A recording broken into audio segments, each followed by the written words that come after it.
Alexander Yakovenko, empresário, filântropo, conhecido pelos seus projetos e iniciativas culturais que ajudaram a desenvolver Odessa, a sua cidade natal.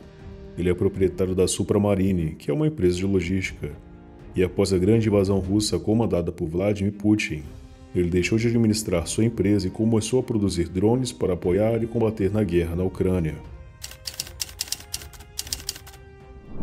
24 de janeiro de 2022, primeiro dia de invasão que a Ucrânia sofreu da Rússia. Ele escreveu imediatamente para seus funcionários: "Pessoal, você tem um dia para decidir se fico na Ucrânia ou saem. Aguardarei sua resposta em meu escritório no dia 25 de janeiro. E aproximadamente 80% dos seus funcionários decidiram ficar na Ucrânia e trabalhar juntos para lutar contra a invasão. Quando escreveu para seus funcionários, ele ainda não sabia o que fazer. Primeiro, ele contatou algumas unidades militares para oferecer ajuda como empresa de logística. Então, as autoridades pediram para construir barricadas antitanque no centro da cidade.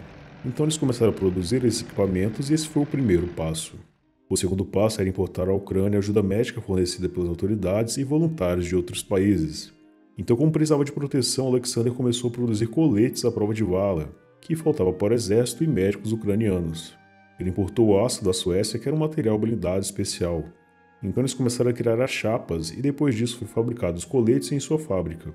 E fez isso até meados de julho de 2022, pois o governo começou a importá-los e tinha o suficiente para o exército. Em julho do ano passado, em sua primeira vez na linha de frente no sul da Ucrânia, o Alexander passou algumas semanas no meio dos soldados, e lá ele os viu usando drones em combate. Um dia sua tropa procurou abrigo em um porão, e os russos descobriram sua localização, e tentaram destruí-la. Ele disse que foi uma experiência muito estressante e durante o fogo ele viu um membro do seu grupo saindo do abrigo protegido para pegar um drone, que havia caído a 100 metros de distância. Ele precisava pegar e saiu lá sobre o fogo. O Alexander perguntou a ele o que ele estava fazendo. Ele respondeu que custa $300. Temos apenas 3 deles, não podemos perdê-lo. Ele entendeu 2 fatos. Primeiro, os soldados compraram esses drones sozinhos, com seu salário. Para ele isso era inaceitável. Essas pessoas protegem o seu país e a ele mesmo, e gastam todo esse dinheiro para comprar esses drones. Em segundo lugar, eles infelizmente não tinham fundos suficientes para comprar a quantidade necessária. Se você comprar algumas unidades é muito caro. Foi quando ele decidiu comprar uma grande quantidade desse equipamento e fornecer todas as peças de reposição necessárias. Alexander disse que não é uma nova tecnologia. Esses drones eram usados como brinquedos antes da guerra, nada muito difícil. Você só precisa ter bons fornecedores de peças e alguns engenheiros para montar os drones. O mais difícil era encontrar as peças de reposição porque você tem que comprá-las da China. E há uma grande competição com os russos, porque eles começaram a fazer o mesmo. Para os fornecedores chineses, não importa se os clientes são russos ou ucranianos, não tinha escolha, porque se não comprasse as peças de reposição, perderia suas cotas e a fábrica chinesa daria tudo aos russos. Hoje, o Alexander produz aproximadamente 500 peças por semana e no mínimo 2.000 por mês. Ele também criou uma escola para operadores de drone, então eles ensinam cerca de 100 alunos por mês. E aproximadamente 20% desses alunos no futuro serão bons pilotos de drone e terá grande impacto na guerra contra Vladimir Putin e Rússia. Sua empresa também começou a produzir alguns equipamentos adicionais, como um sistema especial para lançar as granadas e outras armas. E no futuro ele pretende produzir aeronaves pequenas. Sua motivação é vencer esta guerra e salvar os seus soldados. Essas ferramentas ajudam, pois com esses drones os soldados ucranianos evitam o contato direto com o inimigo. Infelizmente a Rússia também produziu muito desses drones recentemente. Um drone custa aproximadamente $350 por unidade. É um preço bastante barato. No mercado é mais caro, cerca de $500, mas na guerra não é um negócio comercial. É como um serviço de caridade. Significa que ele junta dinheiro graças a doações e compra as peças de reposição. Em relação ao preço, sua empresa tenta fornecê-los gratuitamente, não obtém nenhum lucro. É uma colaboração entre civis, empresas e militares. Foi contratado um engenheiro-chefe e 50% dos funcionários são civis. Claro, eles não têm dinheiro e fundos suficientes. É por isso que o Alexander precisa fornecer a eles pelo menos peças de reposição. Não é sobre tecnologia, não é engenharia, 70% desse trabalho é sobre logística e outros 30% são para a linha de montagem. O grande problema do governo ucraniano é que eles não suportam essa produção. Claro que eles fizeram coisas boas, lançaram uma lei que prevê isenções fiscais para componentes de drones, para importar sem impostos. Mas de acordo com Alexander, o ideal seria receber um pedido oficial do governo e investimento para a produção dos drones. Ele considera barata a produção e o exército precisa de aproximadamente 100 mil drones por mês. Custaria cerca de 30 milhões de dólares por mês e até barato em comparação com o custo de um único foguete para o sistema Patriot, que é de 5 milhões de dólares. É um investimento muito pequeno, mas estratégico, e precisa investir mais dinheiro. Por exemplo, uma bateria de drone é muito cara para importar da China para a Europa por via aérea, porque é uma carga perigosa, com uma tarifa muito alta.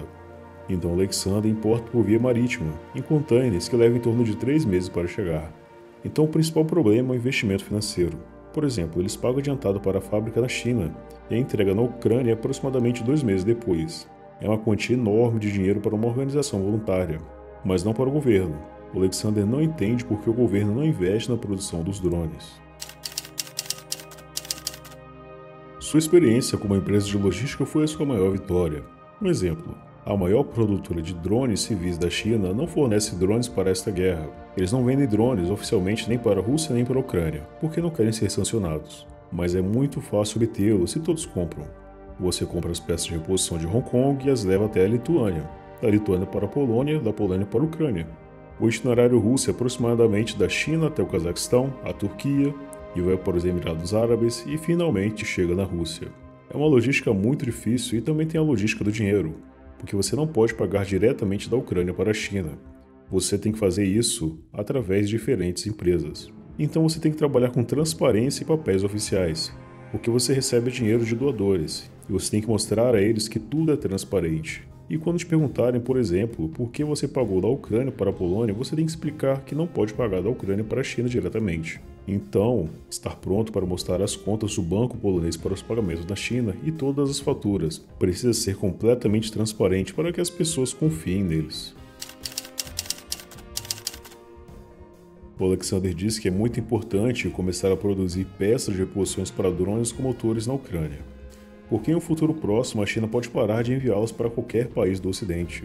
Ser independente com a produção é muito difícil, e existem 4 fábricas na China que produzem esses drones. Por exemplo, existe uma outra empresa americana de drones chamada Evo, que também produz seus drones na China. É por isso que é difícil ser independente não apenas para a Ucrânia, mas também para os Estados Unidos e outros países da União Europeia. No calor das batalhas, em meio à fúria e ao caos, os drones emergiram como guardiões do céu, com poder para mudar os destinos e mudar o curso da história. Os drones se tornaram os fiéis companheiros dos exércitos em busca da vitória. O que antes parecia impensável, agora é a nova realidade. Um simples drone, uma câmera e um controle. Uma trindade de poder que muda o destino de nações. Que este capítulo da história nos lembre da necessidade de paz e compreensão, de empatia e solidariedade. Que possamos usar a tecnologia não apenas para o combate, mas também para a construção de um mundo onde o diálogo prevaleça sobre a violência, onde a cooperação supere a rivalidade. A guerra de drones pode ser um elemento transformador, mas é a escolha humana que verdadeiramente determinará o destino da humanidade. E que um dia podemos trocar os zumbidos das máquinas por canções de paz. Em um mundo onde todos os povos possam voar juntos rumo a um futuro harmonioso e iluminado.